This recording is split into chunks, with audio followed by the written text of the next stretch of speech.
According to the Centre of Addiction and Mental Health and the Canadian Association of Mental Health, 70% of mental health issues have their onset during early childhood or adolescence. Furthermore, young people between the ages of 15 and 24 are the most likely age group to be dealing with mental health or substance abuse concerns. Ryan Gallagher has a first-hand experience with dealing with both, losing his father at the age of 16 to a heart attack and using alcohol to cope.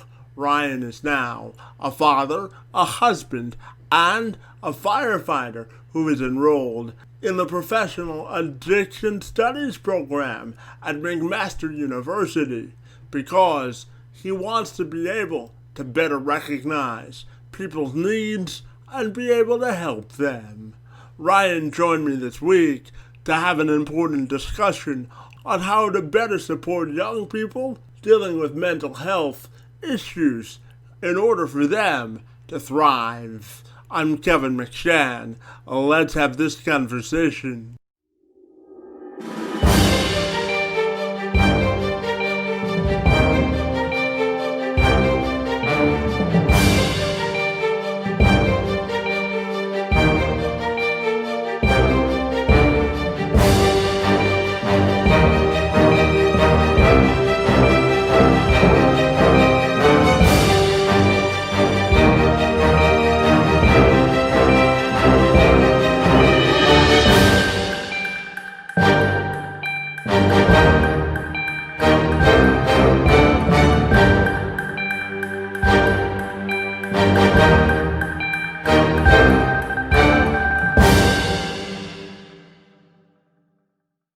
Gallagher says the loss of his father was tough, and there's nothing in life which would have prepared him for losing him that early. However, after speaking with him, I could sense the resolve in his voice and the commitment he has to dedicating his life to helping others in their time of need. Yeah, of course. So September 21st, 2000, I lost my dad at, like you said, at 16, which, you never prepare to obviously lose somebody, especially that early on, right? 16 years old.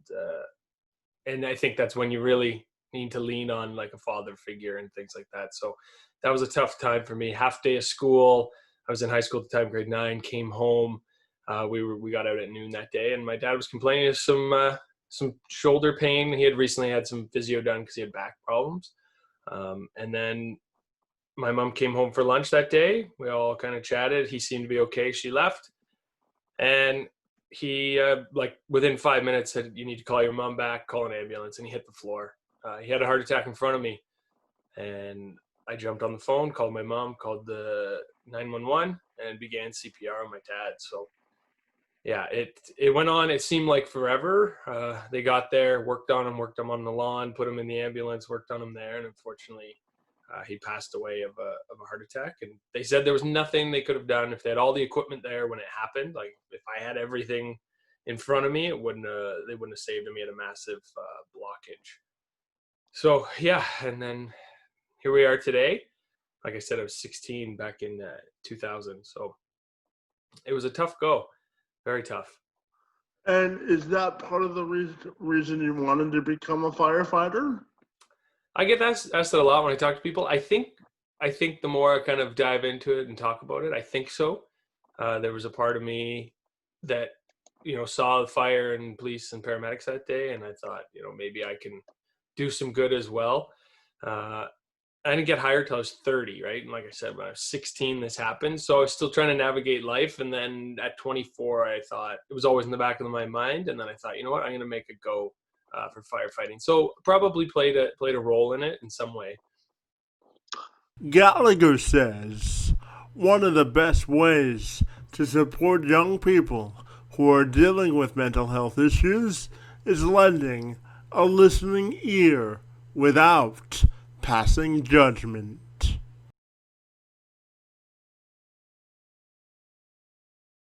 Oh, I mean, it's extremely important. Like that statistic you just said, and like the total number of 12 to 19-year-olds in Canada at risk of developing depression, it's something like 3.2 million. Like just to throw another statistic at you, 20% of people in any given society in the world are likely to suffer from some sort of mental ailment. Um, and they say like in any given year, 1 in 5 in Canada will personally experience some sort of mental illness. And I have a lot of conversations with people, and I think it's 5 and 5. I think at some point we're all going to experience something, because that is life. Life can be hard, but it's what we do to kind of better ourselves and to get through it. So kind of to answer your question, how do we create more of an awareness, I think is what we're missing. I think it's coming, but we're still missing that. I guess the word that we use quite a bit is end the stigma. Um, it's a global problem, and it needs a global response. So what can we do? We can better educate our students in the school system. I think as parents, we can better educate ourselves and have those conversations with our kids more openly and honestly, and maybe not pass so much judgment on the youth, because we've all been through something, but also not project our own problems on each other, and just listen to each other, because everyone's going to handle it differently. Everyone's going to navigate it differently. So I think we need to start with that by having those conversations.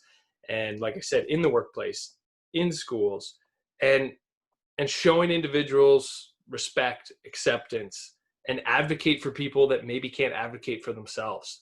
And I think also it starts with having, honesty, vulnerability, compassion, and being accountable, are some good steps.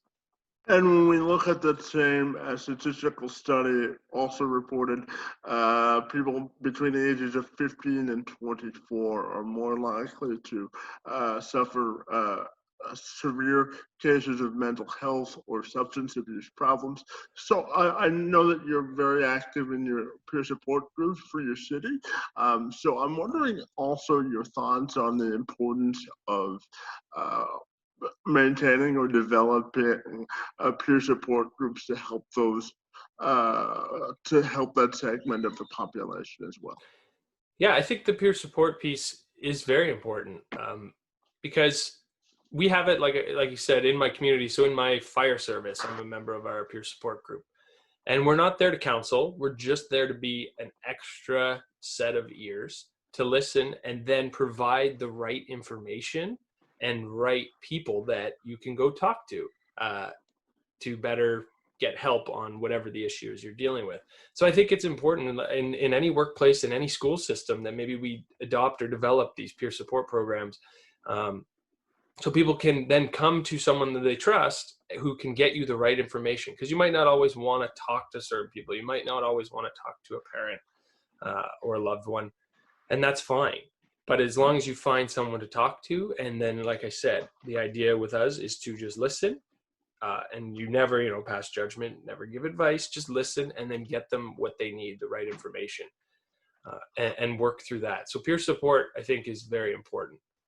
And when you work with these individuals, what is the most thing that brings you the most satisfaction in terms of having an impact on their lives? I think that you've made some sort of a difference, maybe even if it's just for that particular day, but knowing too that they trust you to come forward and have that conversation with you, right? Because that's the biggest thing too with peer support, right? It's you just listen, and you're not there to pass judgment and then tell people about it. It's all done kind of quietly. Have those conversations, and don't share it with anybody else, because then it gives them a sense of hope, and maybe a better understanding. They might come to you because you've been through something similar, right? So you know how to kind of navigate it, and you can just walk them through the steps that maybe you did, but it might be, again, different for them. But at least, you surround yourself with like-minded people. And I know that you're also in school in the professional addictions studies programs at McMaster, because you want to have a better understanding of how this affects people. So can you tell me what you hope to get out of that degree, and how you hope to help people in the future? Yeah, so I'm doing it as a like just more of an interest for myself, one, and then two, because I struggled with alcohol issues years ago when my father passed away, again because I never dealt with my own trauma, which is a very common theme in the mental health world. And so I wanted to better understand why I was the way I was, and why people are the way they are. So I started with that program, and then I hope to kind of navigate through probably a psych degree, and maybe move on to my master's, and just more. I'm obviously going to continue with the firefighting, but I'm hoping it'll help me as mental health. As we talk about it more, I'll better understand people and be able to help them a little bit more. And who knows what road it's going to take me down, whether I get into some sort of counseling role or just a general interest. And then I can just, build a network and grab a little bit from this person, a little bit from this person, and that I can then help and serve people better and provide more resources for those that need it. And tell me, what do you think the public should know about supporting people with mental health that they may not necessarily know that you want to give to them as a roadmap as sort of how to support these individuals? I think we just, like I said, we just have to have those conversations, and just simply knowing that people are there for you, and they're not going to pass judgment. And like I mentioned, the 1 in 5, it's probably 5 in 5. We all are going to struggle at some point. You're not the minority; you're the majority. So it's important that we just listen and respect each other and have these conversations. And then my final question for you is having the ability to have the lived experience for this particular subject matter, what would be your message to anyone watching this who may be suffering or going through a mental illness? I'm wondering if you could provide them sort of words of affirmation or inspiration as we come to the end of our discussion today. Yeah, you're not alone. It starts though with you. You have to put in the work. It's not an easy process. It's just not going to change overnight. And everybody's mental illness and problems that they're dealing with are different. But you got to work through it. And sometimes you got to be selfish. You got to focus on you. Don't do it for anybody else but yourself. A quote that I love to I always remember is, be somebody that makes everybody feel like a somebody. Take it. Well, Ryan, I want to thank you for your time this morning and sharing a little bit of your personal story with us in the way that you hope to inspire and motivate people in the future. I really appreciated the conversation and your time this morning. Thanks so much for being here. Oh, it's my pleasure. Thank you.